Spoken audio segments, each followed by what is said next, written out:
पहली क्लास है, ध्यान से सुनिएगा, मैं दोहरा दूं। पहली क्लास है, नया बैच है। ठीक है, आपका बैच में है क्या क्या ये भी दोहरा देता हूं। इसके अंदर आप वर्क वीजा करना सीखने वाले हो।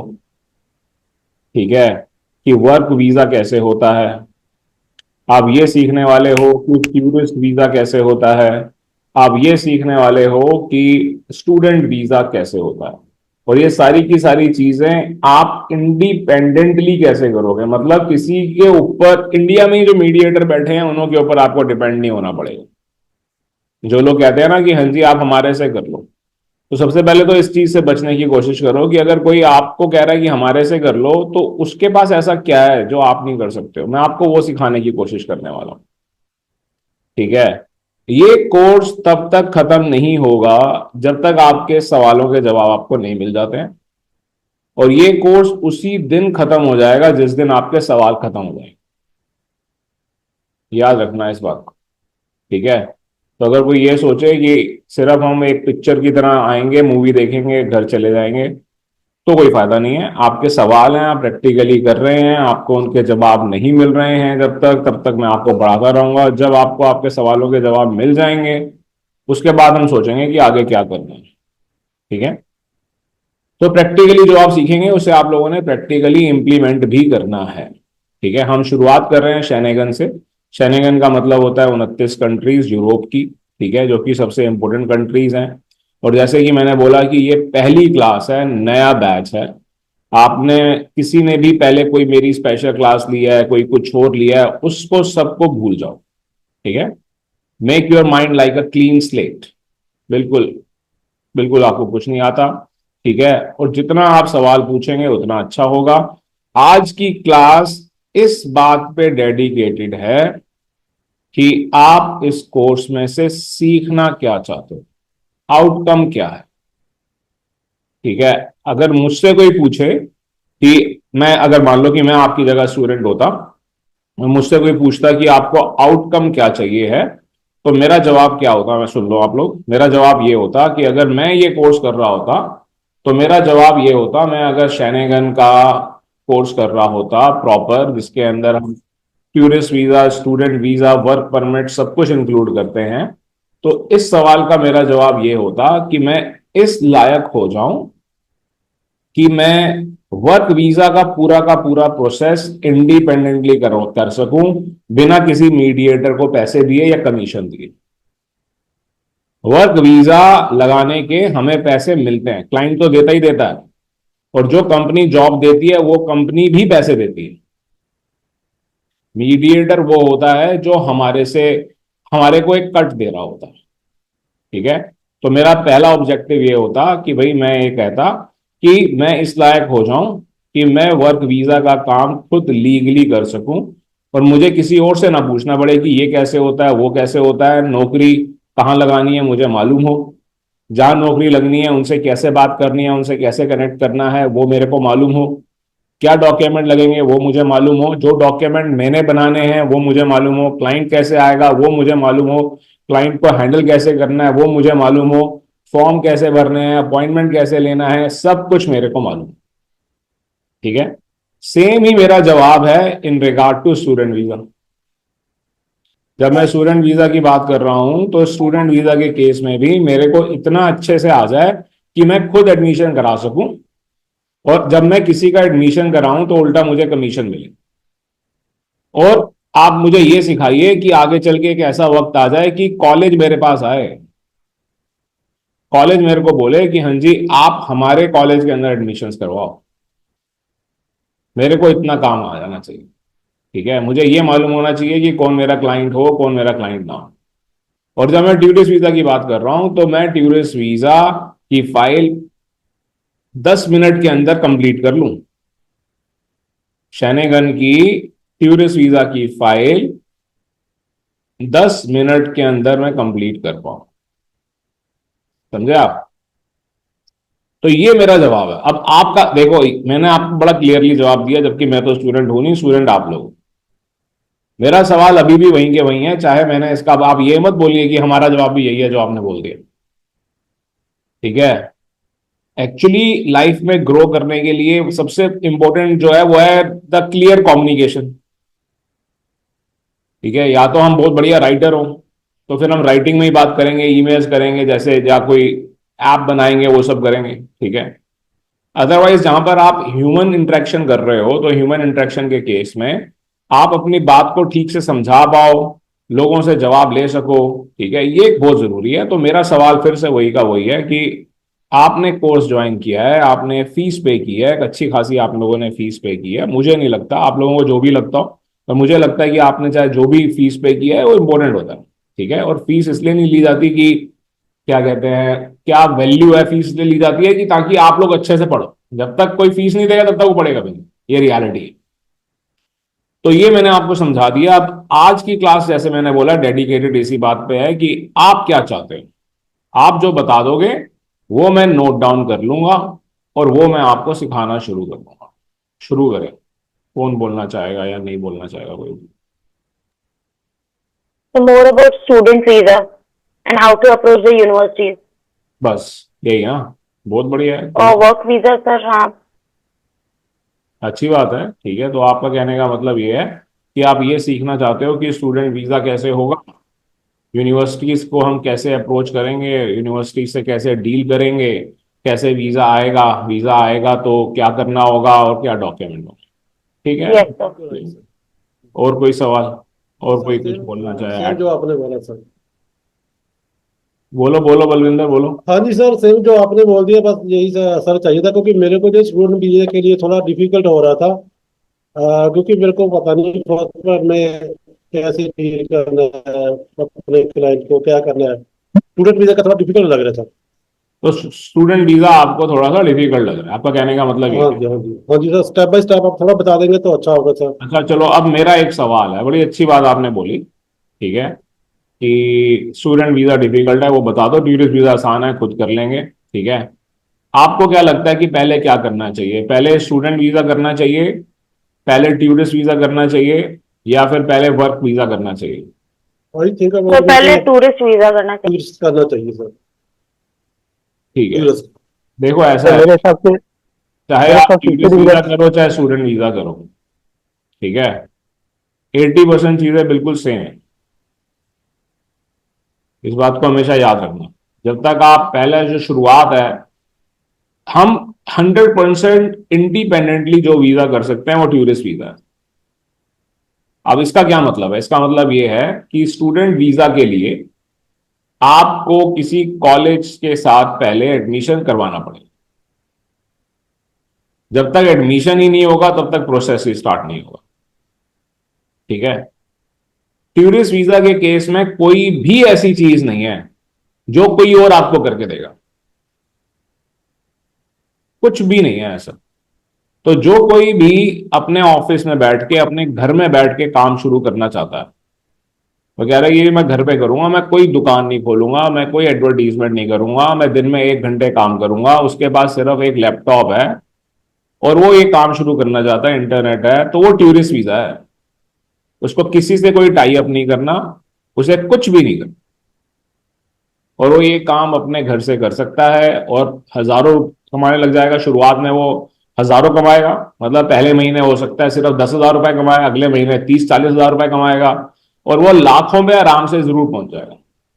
मतलब 6 महीने 7 महीने के अंदर उसकी महीने की जो अर्निंग होगी वो 1 लाख से ऊपर होगी। ठीक है, और ये मैं एक ऐसे इंसान की बात कर रहा हूं कि जो ना ही ज्यादा मार्केटिंग पे कोई पैसे खर्च कर रहा है, मार्केटिंग कहिए या एडवर्टीजमेंट कहिए, ना ही कोई ऑफिस बना रहा है, ना ही कोई लाइसेंस ले रहा है। तो यहां पर मैं आप लोगों को ये भी बता दूं कि टूरिस्ट वीजा करने के लिए कोई लाइसेंस की भी जरूरत नहीं होती है। अब हमारे पास एक स्टेट है इंडिया के अंदर जिसे हम कहते हैं पंजाब, है ना, और पंजाब के अंदर लाइसेंस चाहिए होता है। ठीक है, अगर हम वीजा से रिलेटेड कोई भी काम करते हैं तो उसके लिए लाइसेंस चाहिए होता है। ठीक है, जब हम टूरिस्ट वीजा का काम कर रहे हैं, एसी ऑन कर देना, जब हम टूरिस्ट वीजा का काम कर रहे हैं, और इसको चार्जिंग पे लगा के जाना बाहर, जब हम टूरिस्ट वीजा का काम कर रहे हैं तो पंजाब में कर रहे हैं। ठीक है, सिर्फ पंजाब में ये ऐसा लॉ है और इंडिया में कहीं ऐसा लॉ नहीं है, और बाहर की भी किसी कंट्री में ऐसा कोई लॉ नहीं है। जैसे आप में से कोई पाकिस्तान से कर रहा हो या बांग्लादेश से कर रहा हो, तो उनको भी मैं साथ में बताता चल रहा हूँ। तो आप इस बात को समझिए कि जब आप टूरिस्ट वीजा अपने रिलेटिव्स का, रेफरेंसेस का कर रहे हो, तो पंजाब में भी अगर आप लाइसेंस नहीं लेते हो और आपको ये मालूम है कि आपका क्लाइंट किसी तरह की आपकी कंप्लेंट नहीं करेगा, तो उसमें भी कोई दिक्कत नहीं है। मतलब कहने का ये है कि आप जिसका कर रहे हो उससे चाहे आप चार्ज कर रहे हो, पर एक फ्रेंडली वे में आप चार्ज कर रहे हो, और वो भी आपका क्लाइंट नहीं है, एक तरह से रेफरेंस।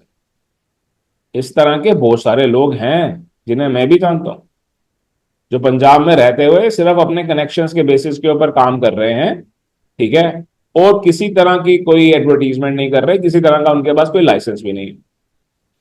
ठीक है, कितनी सारी वीजा कंपनीज हैं पंजाब के अंदर, और उन्हों के अंदर कितने लोग काम करते हैं, कितने यंगस्टर्स काम करते हैं जिनको काम करना आ चुका है। तो क्या वो अपने रिलेटिव्स का, अपने फ्रेंड्स का वीजा नहीं अप्लाई करते? बिल्कुल करते हैं। अगर मैं पंजाब में रहता हूं और अगर मुझे अपने भतीजे का, अपनी भतीजी का, अपने किसी ब्रदर इन लॉ का, सिस्टर इन लॉ का किसी का वीजा अप्लाई करना होगा, तो क्या मेरे को वीजा अप्लाई करना मना है?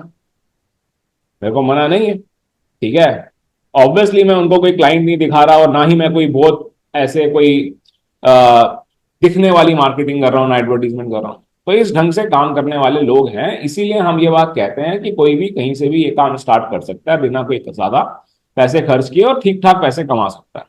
ठीक है, जिस ढंग से अनएम्प्लॉयमेंट हो रहा है, जिस तरह से जॉब्स हो रही हैं, उसके हिसाब से तो बहुत ही अच्छा है। ठीक है, तो इसीलिए टूरिस्ट वीजा को पहले माना जाता है। ठीक है, बट हम स्टूडेंट वीजा भी पहले कर सकते हैं। ठीक है, स्टूडेंट वीजा के अंदर बस हमारे को एडमिशन वाला प्रोसेस पहले करना पड़ेगा। आप लोगों को भी जब मैं समझाना शुरू करूंगा, तो हम स्टूडेंट वीजा के केस में फॉर्म वॉर्म भरना तो बात की बात होती है, एडमिशन कैसे लेना है वो बात पहले होगी। ठीक है, तो मेरा ऑब्जेक्टिव ये होगा कि जो मैं आपको बताऊंगा कि ये ऐसे ऐसे करना है, वो हम एडमिशन रिलेटेड करना शुरू कर दें। ठीक है, जब तक हमने थोड़े दिन टूरिस्ट वीजा, स्टूडेंट वीजा नहीं किया, तब तक वर्क वीजा करने में दिक्कत आती है, क्योंकि बेसिक्स ही समझ में नहीं आ रहा है, हमें टर्मिनोलॉजी ही समझ में नहीं आ रही है, जिससे बात कर रहे हैं वो क्या बोल रहा है, ऐसे लग रहा है कि उसके पास बहुत नॉलेज है। इस बात को समझो, जब आप किसी इंडस्ट्री के अंदर नए हो, आप किसी की भी बात सुनोगे जिसको थोड़ा बहुत भी पता है, आपको ये लगेगा कि वो तो एक्सपर्ट है, ये जो बातें करता है ये तो बिल्कुल एक्सपर्ट है, पर रियलिटी क्या है वो तो जब आप इन डेप्थ जाओगे तब आपको पता चलेगा।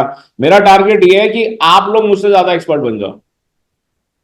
हम तो अपने आप को एक्सपर्ट बिल्कुल नहीं मानते। अगर कोई कहे जी आप एक्सपर्ट हो, मैं कहूंगा बिल्कुल भी नहीं। मैं कहूंगा कि भाई मैं सिखा सकता हूं आपको इस ढंग से कि सीखने में आपको इंटरेस्ट आएगा। मैं आपको वो रास्ता दिखा सकता हूं कि उस रास्ते पे आप चलोगे तो अब आप एक्सपर्ट जरूर बन जाओ। ठीक है, तो बिल्कुल ठीक है, टूरिस्ट वीजा भी करेंगे, टूरिस्ट वीजा, स्टूडेंट वीजा दोनों मिलाकर चलेंगे हम। ठीक है, ताकि दोनों चीजें साथ में ही हो जाए, हमारा थोड़ा वक्त भी बच जाए, और फिर वर्क वीजा तो अपने आप हो ही जाएगा। ठीक है, तो I hope this answers your question. और मेरे ख्याल से आप कुछ सवाल बोलना चाहते हैं, बताइए। जेएस, आप अपना नाम लिखा करो यहाँ पर ना, सब लोग जहां पर आपका नाम लिखने की जगह है वहां पर नाम लिखिए, अपनी कंपनी का नाम मत लिखिए। हर एक जी किसी जी को सर, ओके। एडवर्टीजमेंट करने का सुनहरा मौका हम देंगे आगे चलकर। ठीक है, तो ये मत सोचो कि हम अपनी एडवर्टीजमेंट कर लें, कुछ लोग देख रहे होंगे, कभी पता लगे कोई पार्ट यूट्यूब पे चला गया तो वो देखेंगे, वो सब मौका मिलेगा। ठीक है, तो अपना नाम लिखना जरूरी है। बताओ क्या सवाल। तो वर्क वीजा के लिए कंपनी से रिक्वायरमेंट लेना जरूरी होगा क्या सर? कंपनी से रिक्वायरमेंट लेना पड़ेगा क्या? जो कंपनी रिक्वायरमेंट? बुलाना चाहती है बंदे को, हायर करना चाहती है। देखो, बड़ी अच्छी बात आपने बोली। मैं सबसे पहले आपको ये बता दूं कि अगर आप ये कह रहे हो कि आप वर्क वीजा एजेंट हो, ठीक है, इंडिया में भी और इंडिया के बाहर, अगर कोई भी ये कह रहा है कि मैं वर्क वीजा एजेंट हूं, तो इसे रिक्रूटमेंट एजेंट कहा जाता है। ठीक है, रिक्रूटमेंट एजेंट बिना लाइसेंस के काम नहीं कर सकता है। ठीक है, हमारा क्या तरीका है? हमारा तरीका ये है, मेरा तरीका ये है, मैं ये कहूंगा कि लाइसेंस जरूर लेना चाहिए, पर लाइसेंस लेने में अगर आपने 10 लाख रुपए खर्च करने हैं, 10 लाख रुपए के अंदर, 8 लाख रुपए के अंदर, मैं कहूंगा कि वर्क वीजा एजेंट या रिक्रूटमेंट एजेंट का लाइसेंस मिल जाता है। ठीक है, अभी पीछे भी हमने इससे रिलेटेड क्लास की थी, आगे भी करेंगे, आपके बैच के अंदर भी आएगा, जो प्रॉपर कोर्स चल रहा है उसके अंदर, कि ये पूरा का पूरा लाइसेंस लेना कैसे है, और इन डिटेल आएगा। जिन लोगों ने पीछे वाली स्पेशल क्लास ली थी, अगर उनको लग रहा है कि उन्होंने सब कुछ सीख लिया, तो मैं बता दूं कि उन्होंने सिर्फ 30% सीखा है उसके अंदर। अभी 70% रहता है। ठीक है, वो 30% भी कवर होगा और 70% भी कवर होगा इस वाले बैच के अंदर। ठीक है, तो वर्क वीजा का जब हम काम कर रहे हैं और हमारे को मान लो कि 10 लाख रुपए हम मान लेते हैं कि हमें खर्च करने हैं। ठीक है, तो मैं ये सलाह देता हूं हमेशा कि पहले आप 20 लाख रुपए कमा तो लो। तो 20 लाख रुपए कमाने के लिए आपको टूरिस्ट वीजा या स्टूडेंट वीजा तो करना पड़ेगा। अगर आप पहले से ही 10 लाख रुपए इन्वेस्ट कर दोगे, फिर उसके बाद आप ग्राहक ढूंढना शुरू करोगे, फिर आपको पता चलेगा ग्राहक कैसा होता है, क्या दिक्कत आती है, क्या नहीं आती है। इससे पहले आप पैसे कमाने शुरू करोगे, आप डिप्रेस होना शुरू हो जाओगे। देखो, तब तक हमारे पास हजारों क्लाइंट हैं जब तक हमने उनसे पैसे नहीं मांगे। इस बात को हमेशा याद रखना। अगर आप में से किसी को ऐसा लगता है ना कि मेरे पास तो 100 पासपोर्ट है, ठीक है, मेरे पास 1 लाख पासपोर्ट है, अगर आज मैं व्हाट्सएप के ऊपर डाल दूं, अपने स्टेटस पे डाल दूं, तो मैं गारंटी देता हूं कि 10,000 पासपोर्ट कल यहां पर इकट्ठे हो जाएंगे। ठीक है, कि हाँ जी मैं वीजा लगवा दूंगा फ्री में, मतलब पैसे बाद में। फ्री का मतलब है आप पैसे बाद में देता। ठीक है, अगर मैं ये बोल दूं ना चलो 10-10 हजार रुपए दे दो, बाकी 90-90 हजार रुपए बाद में दे देना, तो भी 5,000 पासपोर्ट इकट्ठे कर लूंगा मैं एक दिन के अंदर। ठीक है, बट जब इन्हों से प्रॉपर फीस मांगी जाए ना, क्लाइंट उसको मानो जिससे आप कह रहे हो कि भाई प्रॉपर ये फीस है, ये फीस आप पे कर दो। ठीक है, तो अगर आप 100 लोग गिन रहे हो ना, तो उसमें से 99 भाग जाएंगे। 99 people will run away. I am telling you this very clearly. इस बात को याद रखिएगा। ठीक है, तो ये मत समझो कि आपके पास बहुत सारे क्लाइंट हैं और वो सारे के सारे क्लाइंट आपको पैसे देने वाले हैं। ठीक है, तो इसीलिए पहले पैसे नहीं खर्च करने हैं, पहले पैसे कमाने हैं। जब तक हमने पैसे कमाए नहीं, तब तक हम इन्वेस्टमेंट ना करें तो ज्यादा बेटर है। वो बिजनेस करने का बेटर तरीका है। ठीक है, बर्डन लेके बिजनेस करना थोड़ा सा डिफिकल्ट होता है। ठीक है, और बताइए, और कोई कुछ बोलना चाहता हूँ? सर हरियाणा में भी जरूरत है थोड़ा जोर से लाइसेंस बोलना की? भूपेंद्र। सर हरियाणा में भी लाइसेंस की जरूरत पड़ेगी कोई? नहीं, हरियाणा में कोई लाइसेंस। अब दो बातों को एक सेकंड दीजिए मेरे।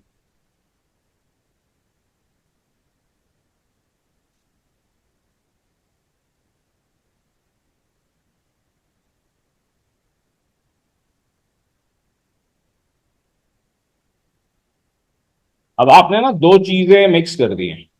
ठीक है, एक आपने, मैंने बोला कि सिर्फ वीजा का काम करना है तो पूरे इंडिया में, पूरे दुनिया में बिना लाइसेंस के कर लो। सर अगर हम जैसे रिक्रूटमेंट कंसल्ट एजेंट का की बात कर रहे हैं, वर्क वीजा की बात कर रहे हैं, तो पूरे दुनिया में जहां भी करोगे लाइसेंस की जरूरत पड़ेगी। वो तो सर मैं समझ गया आपकी बात। जैसे कुछ ऑफिस वाले लिख देते हैं कंसल्टेंसी के नाम से ऑफिस अपना लिख देते हैं। वो भी गलत है। अगर कोई ये कह देता है ना कि मैं वर्क वीजा कंसल्टेंट हूं, हाँ तो जी। वो भी गलत है। अभी तक आपको पुलिस कुछ नहीं कह रही, अभी तक आपको लॉ एंड ऑर्डर ने तंग नहीं किया, वो एक अलग बात है। बट है वो बिल्कुल गलत, अलाउड नहीं है। बिल्कुल नहीं कह सकते हो आप, कंसल्टेशन भी नहीं दे सकते हो आप।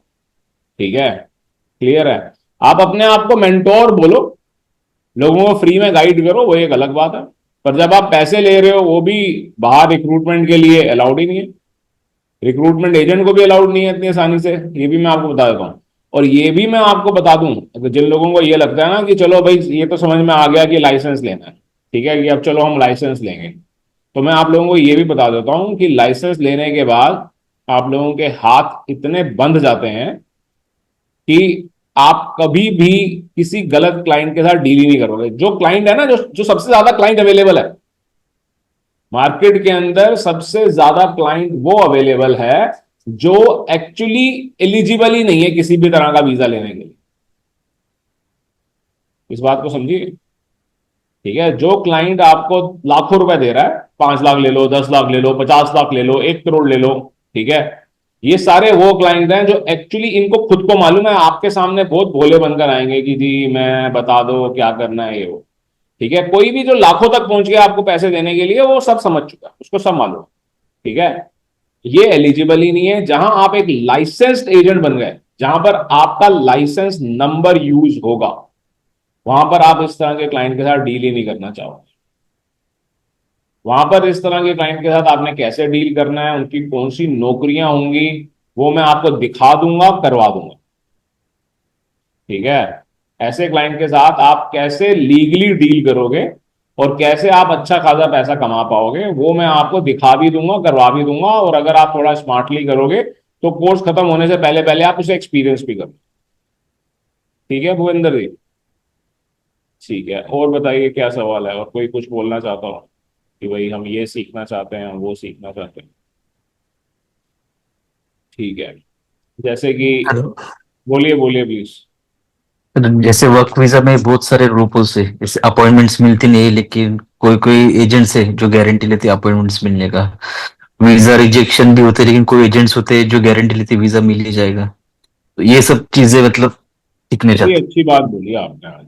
ठीक है, सबसे पहले मेरे को आप ये बताओ कि यूरोप के केस में, ठीक है, शैनेगन के केस में कोई एक ऐसी कंपनी आप मेरे को बता दो जो पिछले 2 साल से एग्जिस्ट करती हो और गारंटी देती हो ओपनली अपॉइंटमेंट लेकर देने की। कोई एक कंपनी बता दो मेरे को आप, पूरे इंडिया में, पूरे एशिया में। हैं। इसके यूएसए वैसे की बात नहीं कर रहा, यूएसए के अपॉइंटमेंट की गारंटी तो हमारे ना जाने कितने स्टूडेंट देते हैं और खूब पैसे कमाते हैं वो, हम भी बड़े खुश होते हैं ये बात बोल के।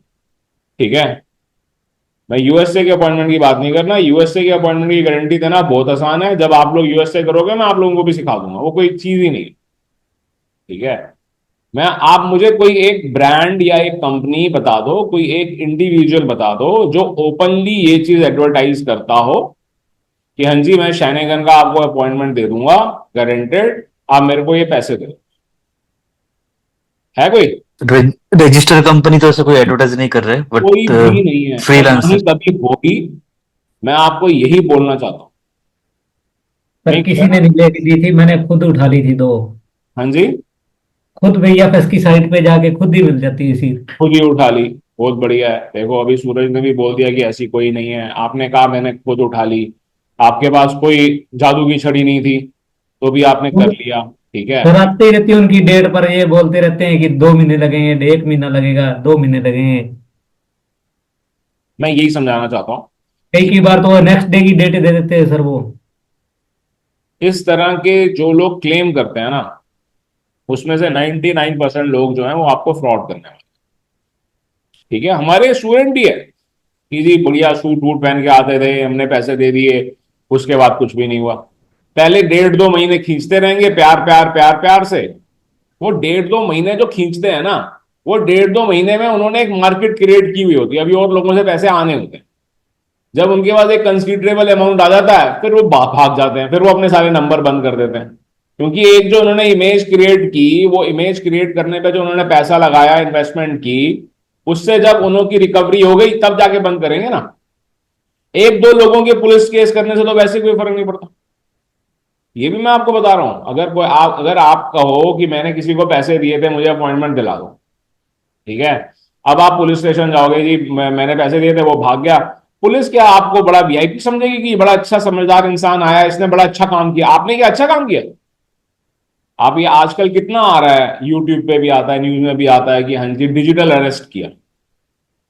क्या पुलिस इनकी बड़ी सुन रही है? ये तो एंटरटेनमेंट बन गया है। आप समझो जो डिजिटली अरेस्ट होके पैसे दे रहा है उसने कुछ ना कुछ गलत किया हुआ है ना, जो इतना डर गया वो। नहीं तो पुलिस से कोई क्यों डरेगा? जिसने गलत ही नहीं किया वो पुलिस से क्यों डरेगा? भाई क्यों अरेस्ट कर रहे हो मेरे को, मैंने ऐसा क्या कर दिया?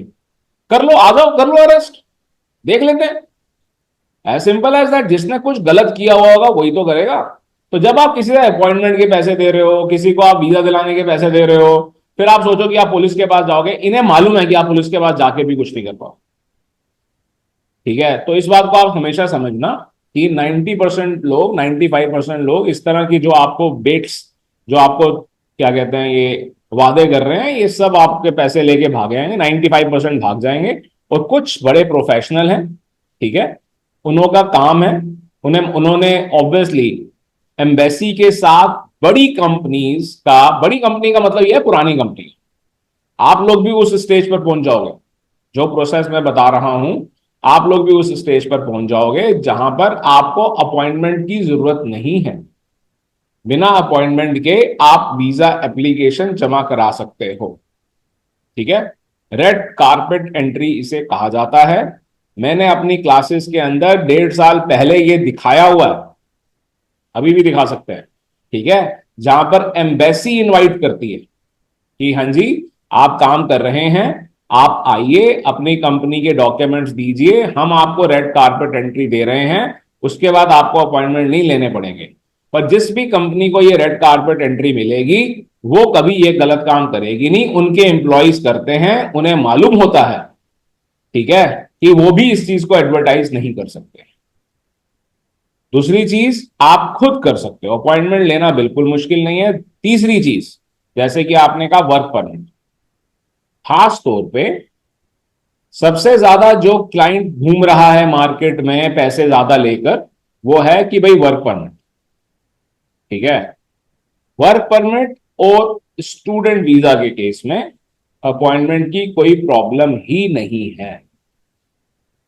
यह भी बता देता हूं मैं, बिजनेस वीजा के केस में भी टूरिस्ट वीजा, ठीक है, और बिजनेस वीजा का 100% सेम प्रोसेस होता है, ठीक है, और सेम शॉर्ट स्टे वीजा कहा जाता है इसको।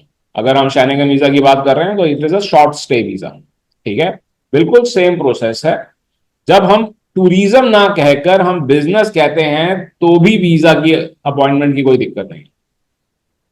और तीसरी चीज सबसे इंपॉर्टेंट चीज, चौथी चीज, पांचवी चीज, जो भी कहिए आप इसको, जो आप लोगों को समझ में आनी चाहिए वो ये कि आप शैंगन सीख रहे हैं, शैंगन की जब आप बात कर रहे हैं 29 कंट्रीज हैं, खास तौर पे जब टूरिस्ट वीजा है, भाई वर्क परमिट के अंदर अपॉइंटमेंट की कोई दिक्कत ही नहीं है, मैं गारंटी दे रहा हूं आपको ये बात।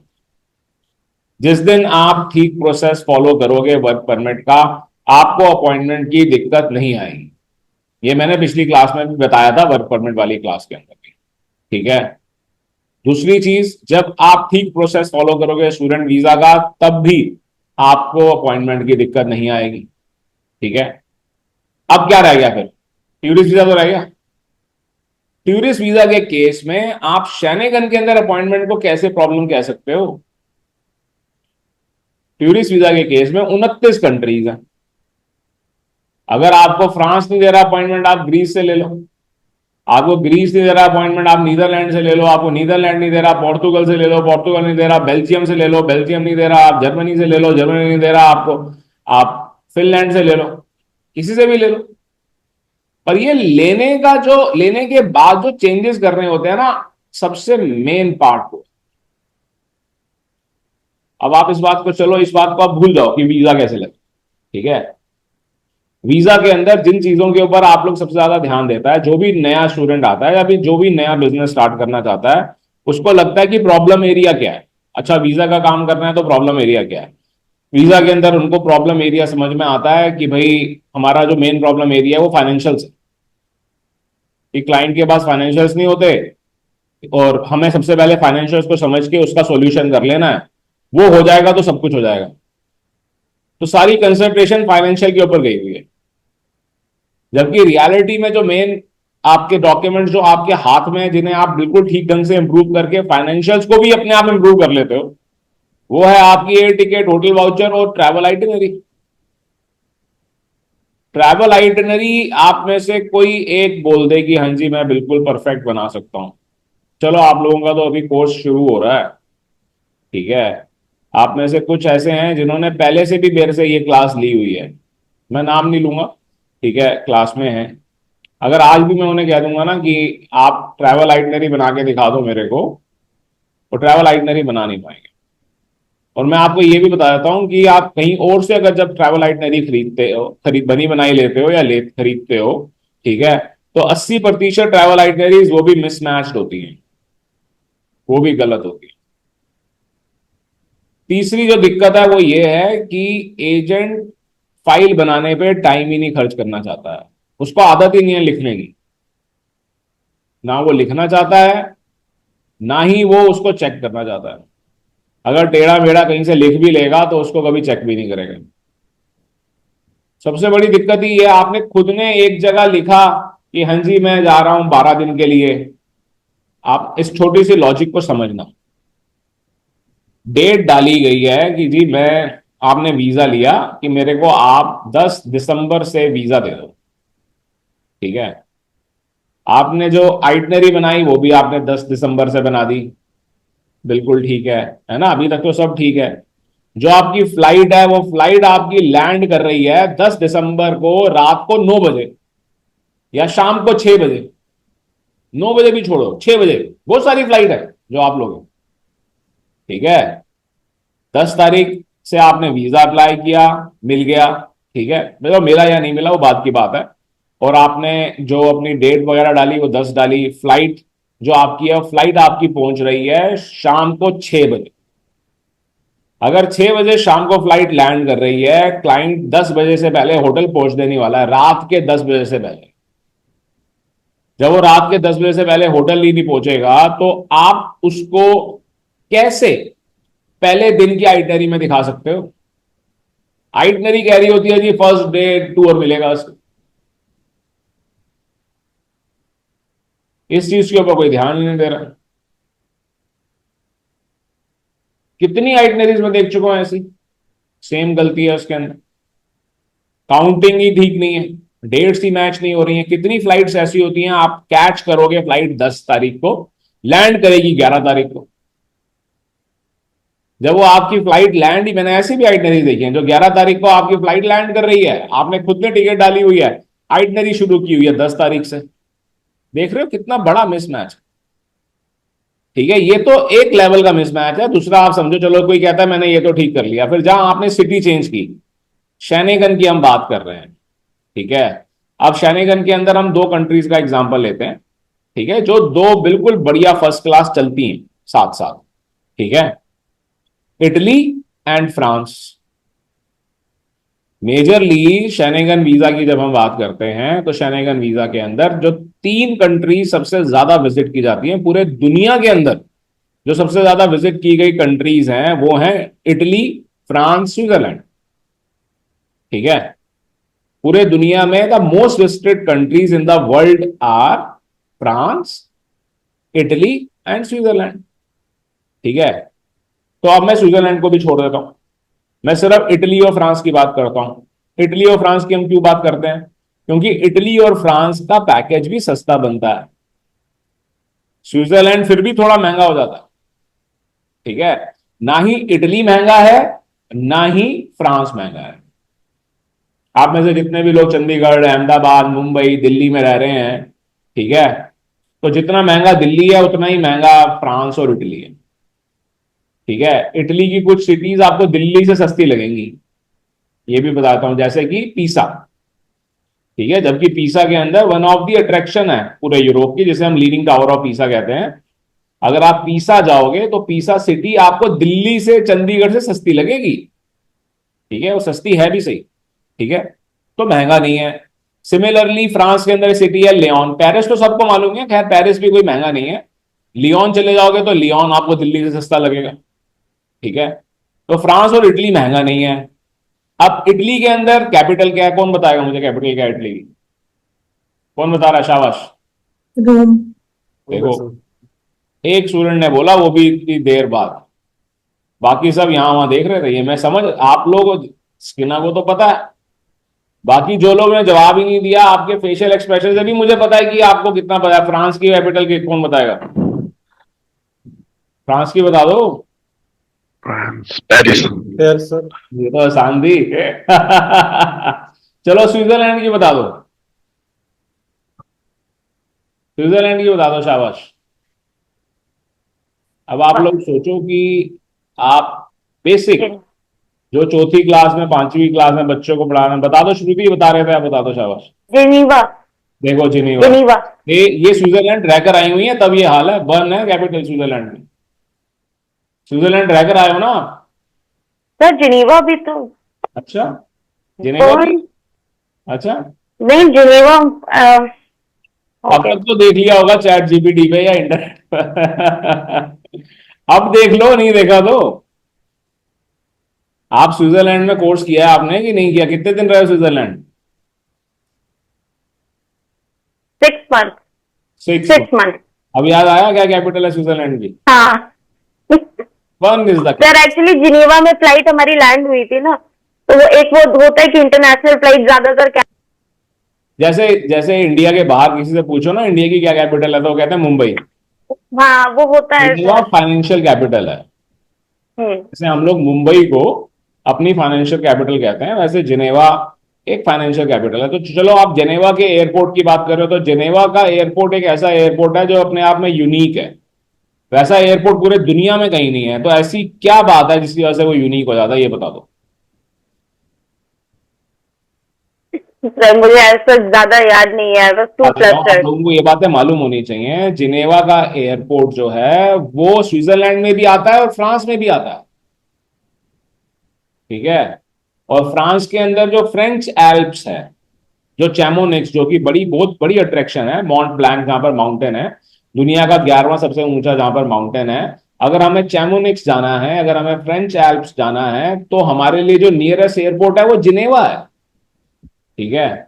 तो Geneva is an airport which serves for Switzerland also and serves for France also. और आप लोग थोड़ा इसके बारे में पढ़ना, आपको इंटरनेट पे दिखा हुआ मिल जाएगा कि ये एयरपोर्ट का लैंड जो है वो स्विट्जरलैंड में भी है और फ्रांस में भी है। ठीक है, सिर्फ सर्विंग के बेसिस पे नहीं बोल रहा हूं मैं।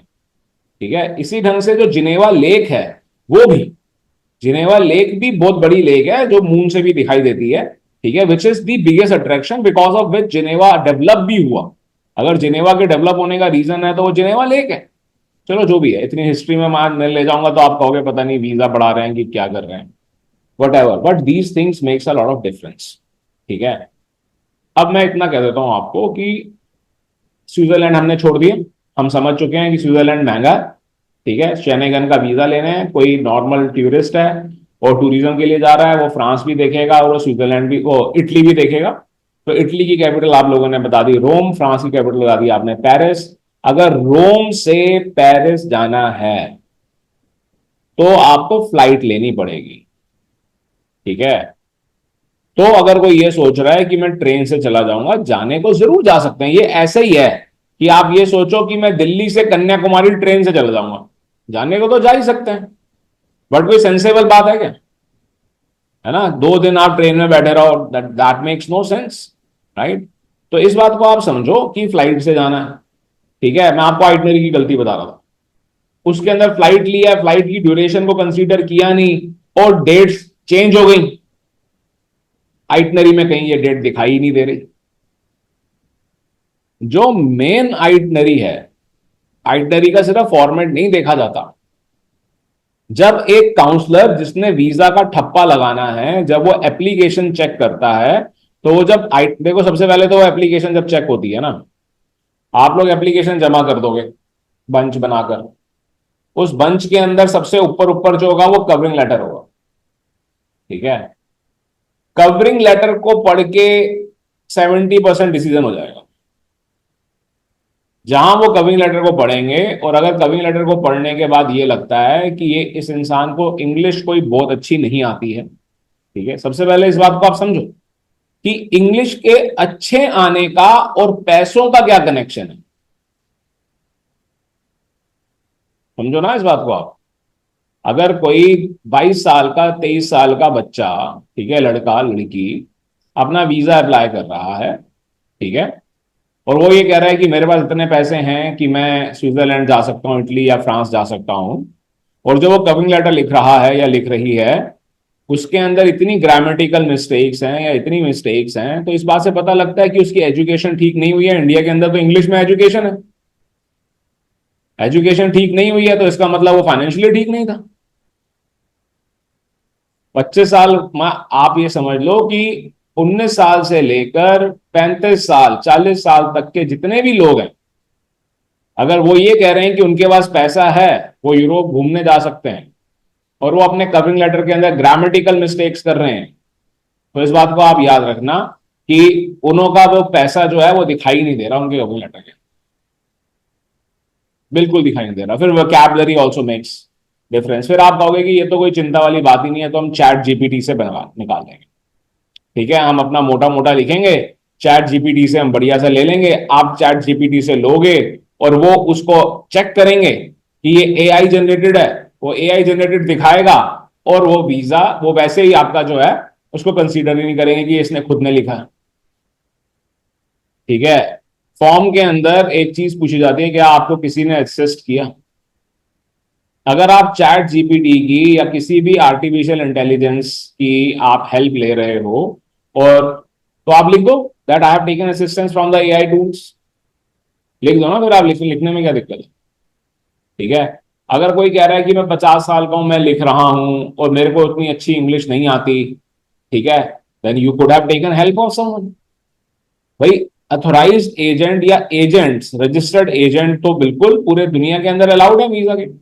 जिसके पास पैसे हैं, जिसके पास पैसे हैं और जो वो एजेंट की सर्विस ले रहा है, ठीक है, उसको अलाउड है, ले वो सर्विस। जब वो एजेंट की सर्विस ले रहा है, तो एजेंट भी अगर इस तरह की गलतियां कर रहा है, तो एजेंट भी फिर सबसे बेकार है। तो इस बात को समझो ना, जिस एजेंट को ये बात ही समझ में नहीं आ रही कि इंग्लिश में लिखना कैसे है, उसको लॉस भी नहीं पता होंगे कि नकली डॉक्यूमेंट बनाने का क्या प्रॉब्लम्स है या क्या नहीं। वीएफएस के अंदर आप लोगों में से कई लोग गए होंगे, आप लोग वीजा, मेरे पास स्टूडेंट वही आते हैं जिन्होंने अच्छा खासा काम किया हुआ है, ठीक है। तो हम थोड़े लकी हैं इस चीज को लेके कि हमारे स्टूडेंट्स भी अच्छे एजुकेटेड ही होते हैं, जिसको पता ही नहीं है वो हमारा स्टूडेंट बनता भी नहीं है, खैर अच्छी बात है। वीएफएस आप में से जितने भी लोग हैं, आपने देखा कोई वीएफएस में ऐसा आपको मिला हो जिसको जो इंग्लिश में बात ना कर सकता हो? तो वीएफएस ऐसे लोगों को क्यों हायर कर रहा है? वीएफएस भी तो आपसे 3500 रुपए ले लेता है ना, कि चलो आपने नहीं किया, हमें दे दो 3500 रुपए, या 3500 रुपए से लेकर उनका मेरे ख्याल से 15-20 हजार रुपए तक का पैकेज है कि हम सारा कुछ कर देंगे, ठीक है। जब वो 15 हजार रुपए लेके आपका पैकेज, आपका सारा कुछ बनाकर दे रहे हैं, तो वो तो ग्रामेटिकल मिस्टेक्स नहीं कर रहे। उन्हों को तो उन्हीं लोगों को नौकरी मिली हुई है, वही लोग मैनेजर बने हुए हैं जिन्हें इंग्लिश आती है। समझ रहे हो आप इस बात को? ये बेसिक है। तो सबसे पहले आपका कवरिंग लेटर चेक होता है। जब कवरिंग लेटर चेक करके लगा कि हाँ this person is educated, sophisticated, must be having money, ठीक है। आप लोगों के पास भी फोन आते होंगे जब आपने कभी किसी की शक्ल ही नहीं देखी, पर आप सिर्फ आवाज सुन के ही फोन काट देते हो कई बार, और आप अपने माइंड में बोलते हो यार समवन है अनएजुकेटेड कॉल्ड, आप अपने आप को बोलते हो। ये आप सबके साथ जरूर होता होगा, मेरे साथ भी होता है, ठीक है। सिर्फ हम आवाज से इस चीज को एनालाइज करने की कोशिश कर रहे हैं, समझ रहे हो? जब आवाज तो सुनाई दे नहीं रही, आपका कवरिंग लेटर ही आवाज का काम कर रहा है।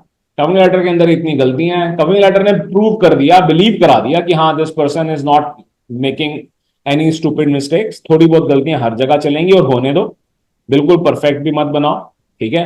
हर अपने कवरिंग लेटर को सेम मत बनाओ जब तक आपको रेड कारपेट एंट्री नहीं मिली है, ठीक है। वो थोड़ी बहुत गलतियां जरूर होने दो, वो जो थोड़ी बहुत गलतियां हैं उससे कोई फर्क नहीं पड़ेगा। उसके बाद क्या चेक किया जाएगा? आपके फाइनेंशियल्स को बाद में चेक किया जाएगा, आपके ट्रैवल डॉक्यूमेंट्स को पहले चेक किया जाएगा। तो जब आपके ट्रैवल डॉक्यूमेंट्स चेक होंगे, उसके अंदर डेट्स वगैरह चेक हो जाएंगी। अगर मैं काउंसलर हूं और मैं आपकी ट्रैवल आइटनरी चेक कर रहा हूं, तो मैं उसका फॉर्मेट नहीं चेक करूंगा, मैं उसकी हेडिंग नहीं चेक करूंगा, मैं चेक करूंगा वो वाले दिन जिसके अंदर सिटी चेंज होगी।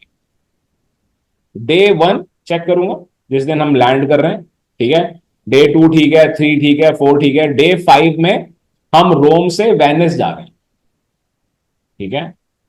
अगर मैं वेनिस भी जा रहा हूं, रोम से वेनिस में मैं यूरेल से चला जाऊंगा, ठीक है। बस से भी जा सकता हूं, जबकि यूरेल से जाना ज्यादा सेंसेबल है।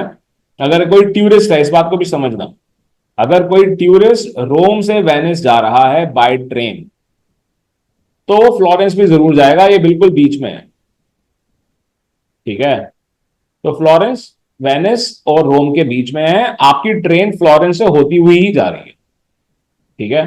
तो और क्लाइंट उसको कवर भी करना चाहते होते हैं, ठीक है। अब वेनिस से अगर मुझे पेरिस जाना है, तो मैं अभी भी फ्लाइट ले सकता हूं, क्योंकि अभी भी अच्छा खासा डिस्टेंस। अगर मुझे वेनिस से पेरिस बाय ट्रेन जाना है, तो मैं मिलान भी कवर करूंगा, ठीक है। अगर मैं मिलान पहुंच गया हूं, तो भी मैं कंसीडर करूंगा मैं फ्लाइट से जाऊं पेरिस, इतना डिस्टेंस है, समझ रहे हो आप? तो जब हम ट्रेन दे रहे हैं, मान लो यूरेल जिसे हम कहते हैं, तो उस केस में भी तो ड्यूरेशन बढ़ेगी, उसमें भी तो डेट्स का ध्यान रखना पड़ेगा। तो जहां डे चेंज होता है ना, एक सिटी से दूसरी सिटी जाते हैं, तो वहीं पर ही एक नो सीखिया ट्रैवल एजेंट या एक नो सीखिया लिखने वाला गलती करता है डेट्स की, और वहां पर पता लग जाता है कि ये रियल आइटनरी है कि फेक आइटनरी है।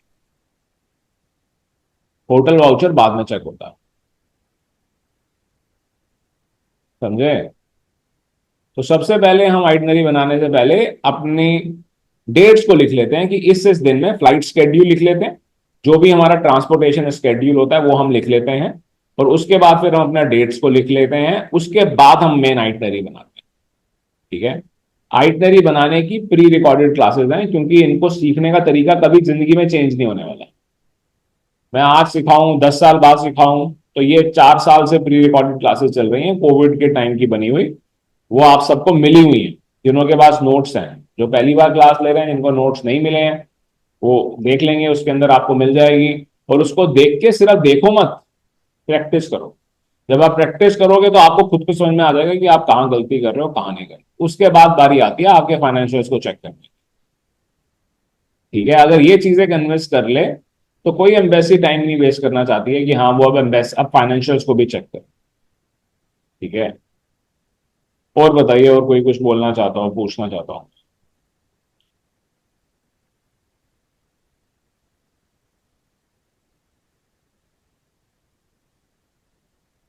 सर एक सवाल है। थोड़ा बलविंदर, आज तो चलो बढ़िया है, पर हाँ अपने जी माइक का कुछ ना कुछ कर लो। ठीक है? सर, पता क्या चक्कर है सर, मेरा ना जो लैपटॉप है वो थोड़ा सा ओल्ड है, वो पुराना है। और इसके अंदर मेरे से थोड़ा पानी गिर गया था जब मैंने ये स्टार्ट किया था ना अपना क्लास लेनी। तो वो इतना टाइम नहीं चलो, था सर कोई इसको नहीं, बोलो रिपेयर करवाने बोलो में। बोलो बोलो। सर ऐसे था जैसे कि ना इटली की अपॉइंटमेंट लेने में थोड़ा डिफिकल्टी आती है। जैसे वहाँ पे वर्क परमिट पेपर आते हैं ना, तो उसके अकॉर्डिंग बहुत सारे पेपर कैंसिल हो गए हैं। मेरे मतलब रिलेटिव में काफी लोगों के, उनको अपॉइंटमेंट ही नहीं मिली सर उनको। अब ये तो जो रिलेटिव हैं वर्क परमिट वाले, उन्हें वर्क परमिट मिल गया? नहीं सर, वो मेरे अंकल का चाइल्ड है, वो उधर से पेपर वो ही सेंड करता है, वो ही लोगों को बुलाता है। तो तो उसने अपॉइंटमेंट नहीं डॉक्यूमेंट मिली। दे दिए? ठीक हाँ है। जी। और उसके बाद वो ये कहता है कि अब अपॉइंटमेंट नहीं है, जाओ जाके अपॉइंटमेंट ढूंढो। हाँ जी। है ना? यही है ना? हाँ जी सर। हाँ जी। तो वो जो डॉक्यूमेंट भेजता है ना वही मजे ले रहा है। वो कैसे सर? मैं आपको रियलिटी बता रहा हूँ, ये मैंने लास्ट क्लास में दिखाया भी। अगर मैं वर्क वीजा दे रहा हूं, या मैं वर्क वीजा से रिलेटेड डॉक्यूमेंट दे रहा हूं, तो मैं अपॉइंटमेंट ना दे सकूं, ऐसा हो ही नहीं सकता। और अगर मेरे पास ऐसा कोई क्लाइंट आता है, वो कहता है कि मुझे वर्क वीजा का आप अपॉइंटमेंट दिलवा दो, तो जो भी आपको अपॉइंटमेंट दिलवाएगा, ठीक है, अपॉइंटमेंट चाहे हम दिलवा दें, ठीक है, जिस कंपनी ने डॉक्यूमेंट दिए हैं उससे अगर कनेक्ट नहीं होगा तो वीजा भी नहीं आएगा। ये मैं आपको साफ साफ बता देता हूं। मान लो कि आपको किसी ने डॉक्यूमेंट दे दिए, उसने कहा कि भाई देखो, मैंने तो अपना काम कर दिया, आपने जो पैसे दिए मैंने तो हो गया, मेरा काम तो हो गया, अब आप अपॉइंटमेंट ले लो अपनी कंट्री से, देख लो जो करना है आपने वो कर लो। ठीक है? जब मैं आप मेरे पास आ गए, मैंने आपको अपॉइंटमेंट दिलवा दिया, कोई बड़ी बात नहीं है, अपॉइंटमेंट दिलवाना कोई बड़ी बात नहीं है। ठीक है? वर्क वीजा के अपॉइंटमेंट भी खुलते हैं। ठीक है? वर्क वीजा के अपॉइंटमेंट हर समय नहीं खुले रहते। ठीक है? वो टाइम टू टाइम खुलते रहते हैं, हम ईमेल करके भी उन अपॉइंटमेंट्स को ले लेते हैं। हमारे पास जो डॉक्यूमेंट होते हैं वो डॉक्यूमेंट दिखाकर भी हम वो अपॉइंटमेंट को ले लेते हैं। और भी तरीके हैं जो आप आगे सीखोगे, अपॉइंटमेंट मिल जाता है। जब अपॉइंटमेंट मिलेगा और एप्लीकेशन जमा हो जाएगी, जब ये एप्लीकेशन जमा होगी, तो वो एजेंट ने आपको कनेक्ट किया हुआ है या नहीं किया हुआ है ये चेक किया जाएगा। और वो एजेंट अगर फ्रॉड है तो वो बोल देगा मैं इसे जानता ही नहीं हूं। पहले तो वो ये कोशिश कर रहा था कि आप इस तरीके से पीछे हट जाओ कि अपॉइंटमेंट नहीं मिल रहा। जब आपने जैसे तैसे करके अपॉइंटमेंट मैनेज कर लिया, तो अब उसकी पूरी कोशिश है कि इसका वीजा रिफ्यूज हो जाए अगर वो पैसे ले चुका है। अगर उसने पैसे नहीं लिए हैं तो वो ये कोशिश नहीं करेगा, वो वेरीफाई करा देगा, वीजा मिल जाएगा। ठीक है? वीजा मिलने के बाद ये क्लाइंट जब वहां पहुंच जाएगा, वहां जाके क्लाइंट कुछ भी गलत करेगा तो रिपोर्ट करने वाला भी यही होगा। ये भी मैं आपको बता देता हूं, 2 तरह के वर्क वीजा मिलते हैं। एक वर्क वीजा होता है जिसके अंदर जाके काम ही करना है, जिसके अंदर जाके काम करना है। वो वाले लोग अपॉइंटमेंट के लिए यहां वहां नहीं आते जाते, उनको अपॉइंटमेंट मिला हुआ होता है। दूसरा वर्क वीजा होता है जिसके अंदर जाके काम नहीं करना, आपको ये बोला जाता है कि आप जो कुछ मर्जी करो। अब आप इस बात को समझने की कोशिश करना थोड़ा सा, ठीक है, थोड़ा सा इस बात को समझने की कोशिश करना। मान लो कि मैंने वर्क परमिट दिया, ठीक है, इंडिया में है ना हम, मैंने इंडिया में रहते हुए किसी नाइजीरिया के सिटीजन को, बांग्लादेश के सिटीजन को वर्क वीजा दिया। तो ये वर्क वीजा देने के लिए मुझे गवर्नमेंट से को इन्फॉर्म करना पड़ेगा, गवर्नमेंट को मालूम है कि मैंने दिया। अब मैंने इसलिए दिया क्योंकि मैं तो वीजा वीजा के पैसे कमा रहा था, ठीक है। वो आके काम तो करेगा नहीं, अगर काम करेगा तो मुझे उसे पैसे देने पड़ेंगे, पैसे तो मैं देना नहीं चाहता, मैं तो पैसे कमाना चाहता था। तो मैं उसे कहता हूं जाओ जाके जो मर्जी करो। तो भाई गवर्नमेंट को तो मैं जवाबदार हूं, मेरे मेरा नाम जुड़ा हुआ है उसके साथ। तो गवर्नमेंट को इन्फॉर्म भी नहीं करूंगा कि जी वो तो भाग गया।